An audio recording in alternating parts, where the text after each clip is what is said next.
So when you meet someone, especially for the first time, it's very usual that you would ask about your title. What is your title?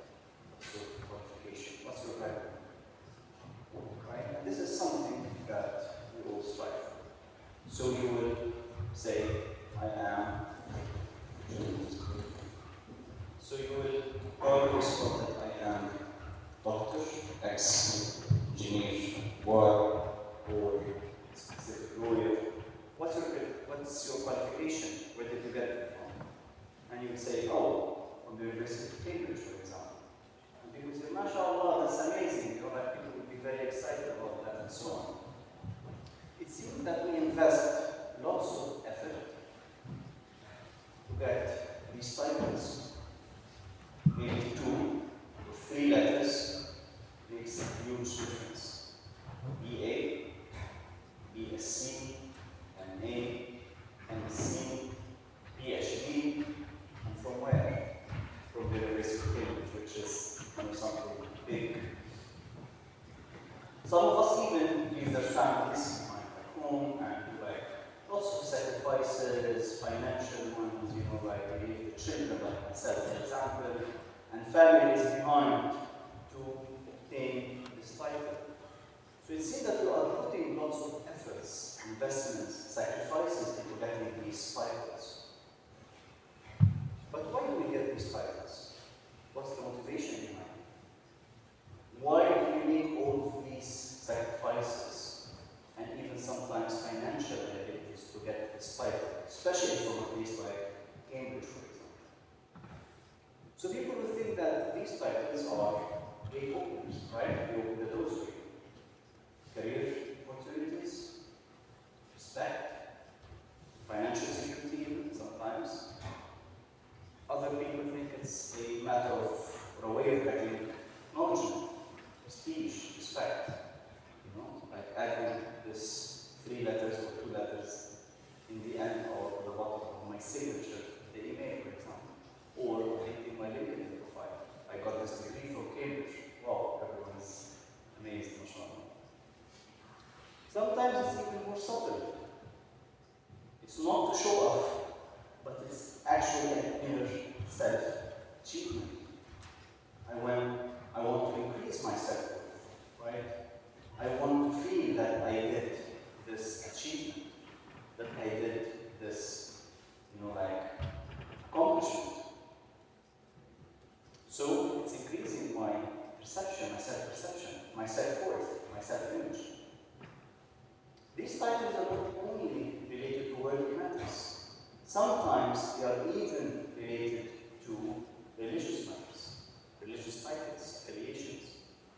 And that's where it is even more dangerous.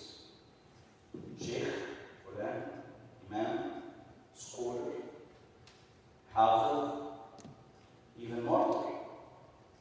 So what's the problem? What's the problem with all this? So I'm not going to answer the question right away, but just let me read a hadith, which when Sayyidina Abu Hurairah, the narrator of this hadith, when he narrated to the companions, he was actually sweeping. And he was falling to the ground. And they were kind of, supporting him because he was falling and sweeping and crying because of this hadith. And honestly, it's one of the scariest I've ever read. And personally, it makes me very scared. So let's take the hadith, and I want you to figure out what was the problem. Because these people are doing seemingly very good deeds. Abu Hurairah said, the Messenger of Allah narrated to me that on the day of judgment, Allah subhanahu wa ta'ala will descend to these states to judge between them. Every nation shall be needy. And that's when hellfire is brought, the day of judgment. So once people sees hellfire, they automatically get onto their feet because of the scary situation. The first of those who will be called before him will be a man who memorized the Quran, and a man who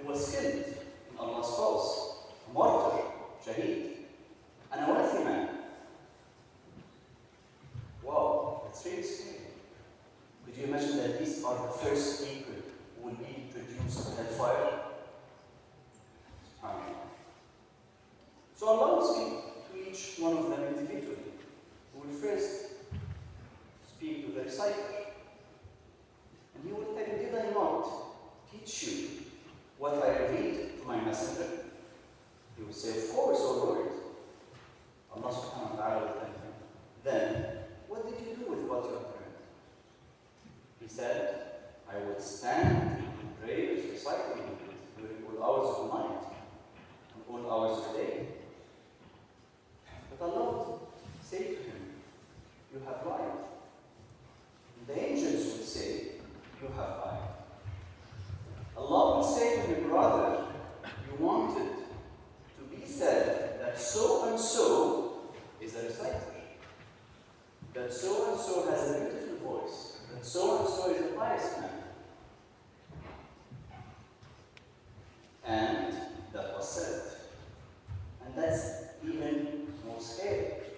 Because Allah subhanahu wa ta'ala is saying that this man was labeled as a reciter, as a hafiz, in his dunya.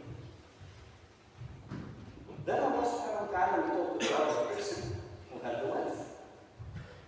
Allah subhanahu wa ta'ala will ask him, was I not so generous with you, such that I did not leave you having any need from anyone? He will say, of course, O Lord. He says, then what did you do with what I gave to you? He says, I will nurture the ties of kinship, I will give charity, be very generous to the people. Then Allah will say to him, you have lied. And the angels will say, you have lied. Allah will say, rather, you wanted to be said that so and so is so generous. That was said.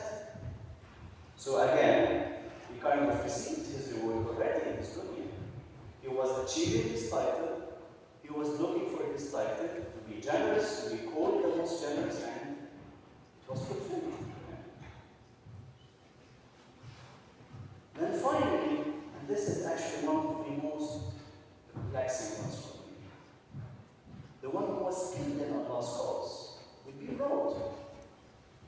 And Allah subhanahu wa ta'ala will ask him, for what were you killed?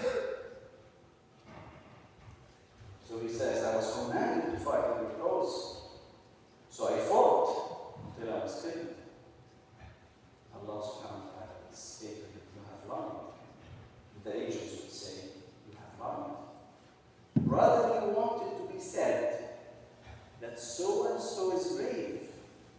And that was said. I think you might have a sheet now where Sayyidina Hurairah was crying and sweeping when he narrated this hadith. Because it's a very scary.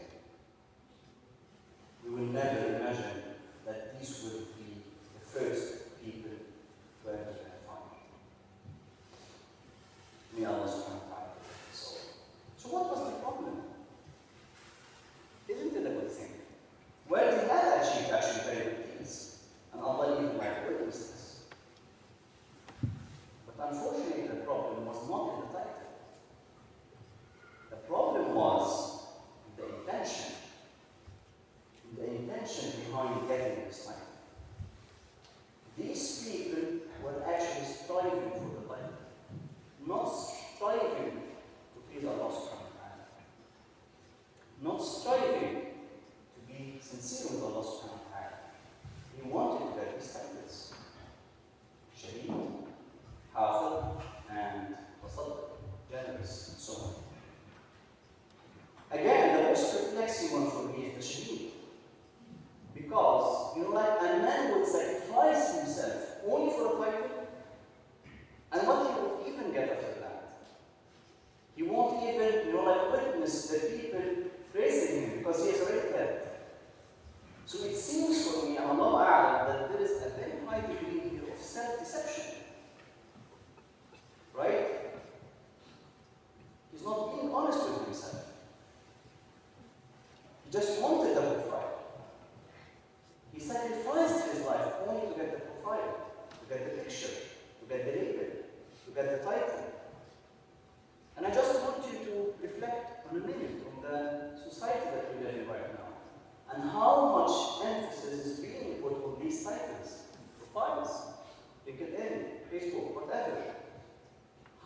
much emphasis is being put onto titles,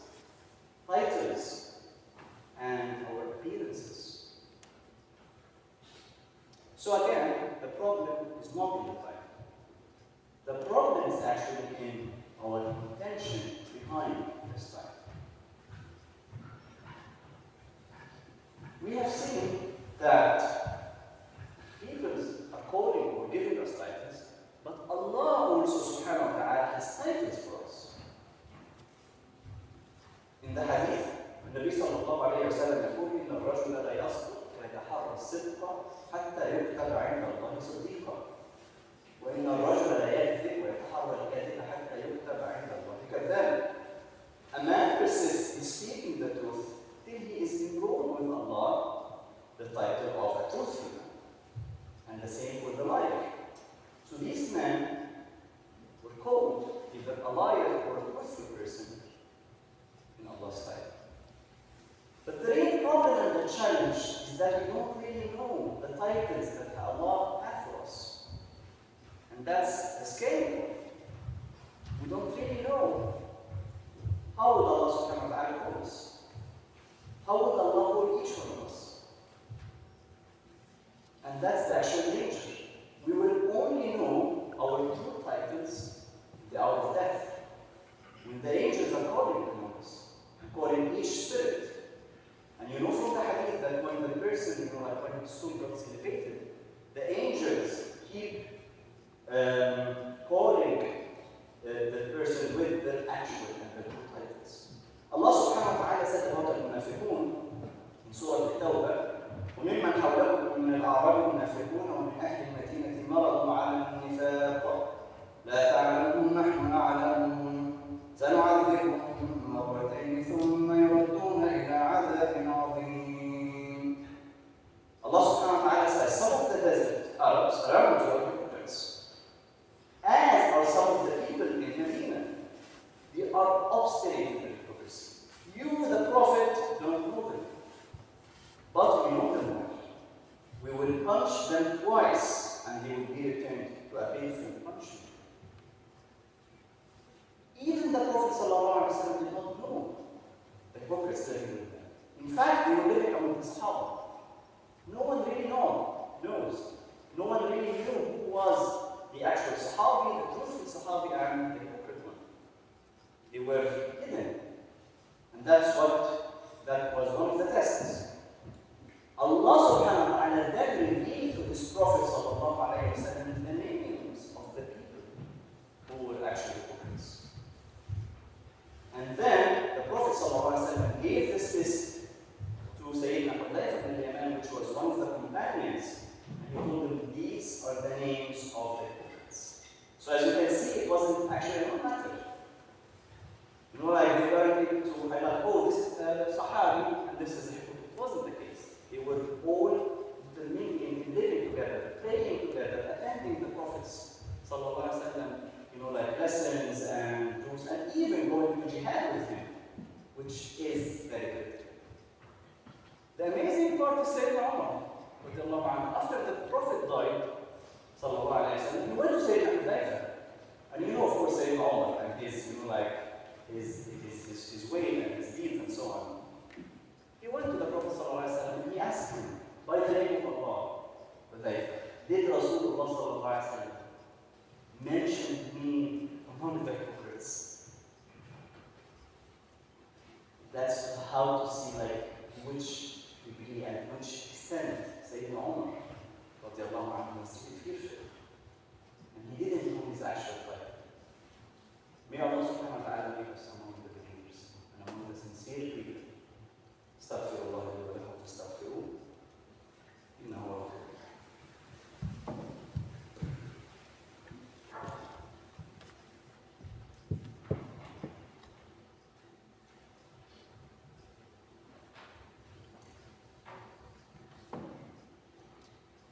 Alhamdulillah wa salatu wa salamu ala rasulillah wa ala alihi wa sahbihi wa sallam taslima. We have seen some of the titles that Allah had for al-munafiqun. Allah subhanahu wa ta'ala has beautiful titles for our people. Siddiq, radiallahu anhu, the truthful one.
doesn't really matter to anyone. It doesn't really matter to show off for these titles. The most important lesson is to have these titles and Allah subhanahu wa ta'ala and to be honest about them. We have been hearing lots of lessons and lots of stories about our brothers and sisters in Palestine. May Allah subhanahu wa ta'ala protect them and make victory for them, inshallah, and accept them, inshallah, accept their deeds. How many people do we know? How many names do we know? Very few names. But these are creating actual heroic stories with Allah subhanahu wa ta'ala. These are people who are truthful. No one knows them. And I don't think they really care if we know them or not. They are in a very different place now. May Allah subhanahu wa ta'ala accept them and push right there. So they keep silent. One of the companions came to Sayyidina Umar after the battle, and he was giving him the names of the people who died in this battle. And he kept, like, this was killed, this was killed, and this person was killed, and he kept, giving him the names of people who were killed.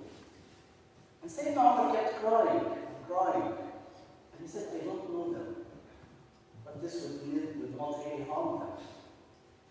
وَمَا يَدْعُونَ أَلَّا يَعْرِفْهُمْ عُمْرٍ. Because Allah subhanahu wa ta'ala knows them. So he kept crying and said, I don't know, but it doesn't really matter for them. Because Allah subhanahu wa ta'ala knows them. And that's the paradigm shift that we really want to be more keen about. We are looking for a long-lasting title. That's the paradigm shift. I'm looking for my title that Allah has for me. Sayyidina Zakir was not a handsome Sahabi. He was from among the people of the desert. And Rasulullah came to him once he was doing shopping. And he embraced him from behind. So he didn't see the Prophet. And the Prophet said, who will buy this slave from me? He was kind of joking with him.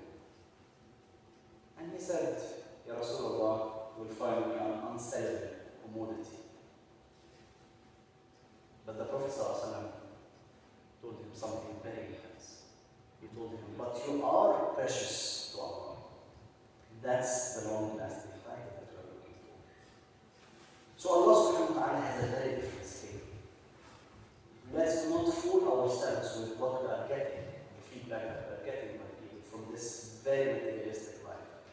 As you can see, things might look very well here, but very different hereafter, and vice versa. You might see that people in Palestine are suffering and are really empathizing with them, but they are definitely in a much, much better place than all of us. That's the paradigm shift that the Quran is making. The Quran is calling them shuhada. أحياء عند ربهم يرزقون. These people are not dead. You think that they are dead. They are not dead. They are living a much better life. Where? عند ربهم. They are very close to the Lord subhanahu wa ta'ala, feeding them and having the most blessed time. They are actually having empathy for us, not the other way around. So that's the paradigm shift that the Quran is achieving. And that's the true measure and scale. I will end up with a very little story about it. It's a personal story, which I call it my Harvard daughter. During my master's at Harvard, I got a daughter saying the Harvard Graduate School education. I was very proud of this daughter. I would take it everywhere. I was actually clingy to it when I was going to a social gathering, applying for work or whatever. I would always take this spot with. And it seemed that part of me was really attached to it. It was kind of achieving part of my title, And it would do the job. People would come around and say, oh, mashallah, you studied at Harvard. So it was achieving part of my intention there. May Allah subhanahu wa ta'ala forgive us for that. And then I went to Umrah and I took it with me, right? And I was at the masjid of the Prophet ﷺ, and alhamdulillah, I was very lucky to find a place in the Rawdah. So I went and squeezed in, and I took my bottle, of course, with me. And the people were kicking it, and no one was really paying attention to it, and nothing. on after, like Fajr, I had my bottle in front of me, and no one even noticed it. And why would they notice a Harvard bottle in the room? I think a lot of the people did not even know what is Harvard, like the people among me. They didn't really care. And this was a very impactful lesson for me. Like, this is the actual scale of your Harvard bottle, the rubble of the Prophet. So there is a change in scale, right? We need to be focusing on Allah subhanahu wa ta'ala's scale and measure it for us. A final message to myself and to my brothers and sisters. In this era of showing off the best versions of ourselves, especially in a city like Cambridge and such a beautiful community, where each one of you will be asked the first question: what do you study? What's your type? What are you doing? People will praise you and so on. We pay a lot of attention to these titles.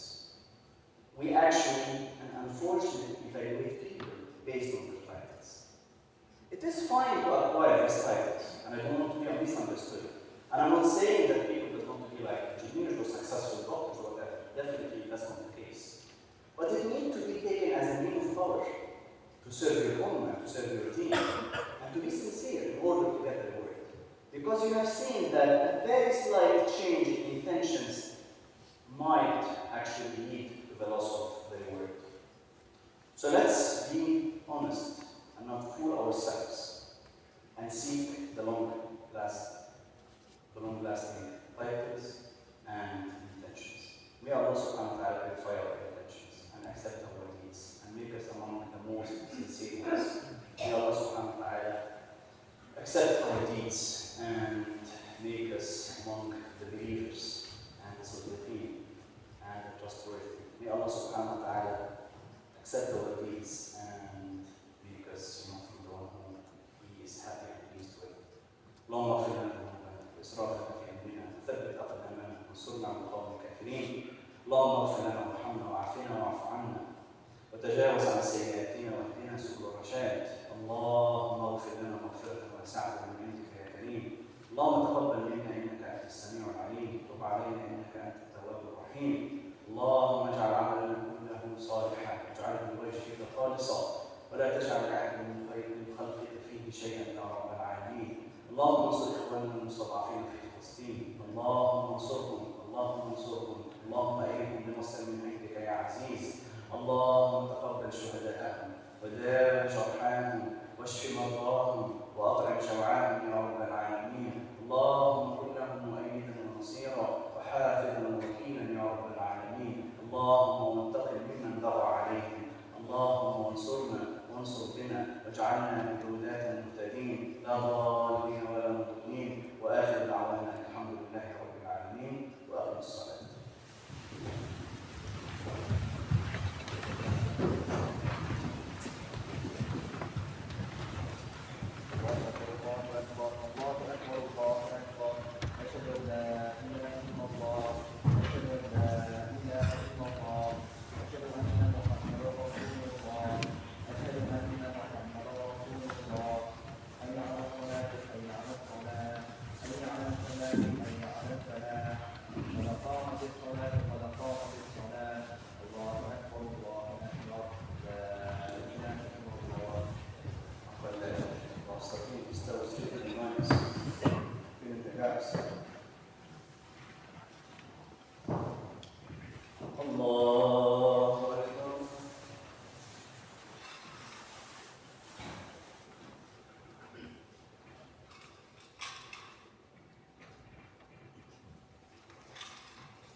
الحمد لله رب العالمين الرحمن الرحيم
سمع الله لمن حمده.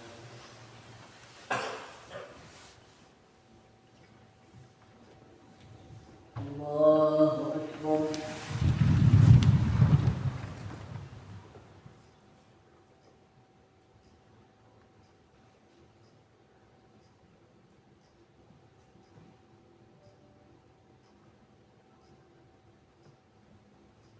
الله أكبر.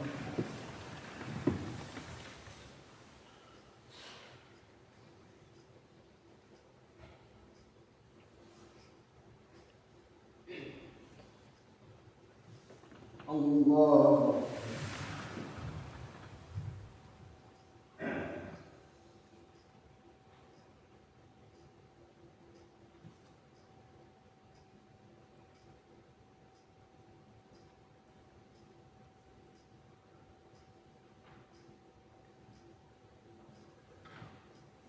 الله أكبر.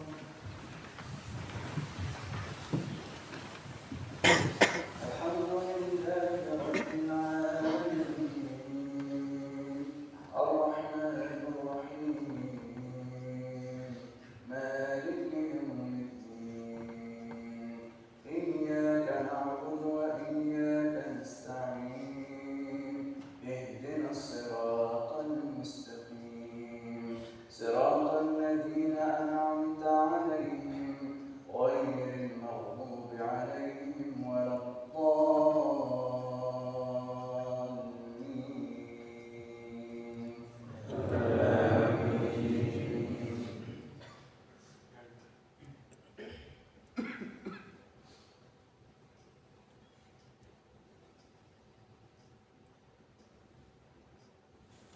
آمين.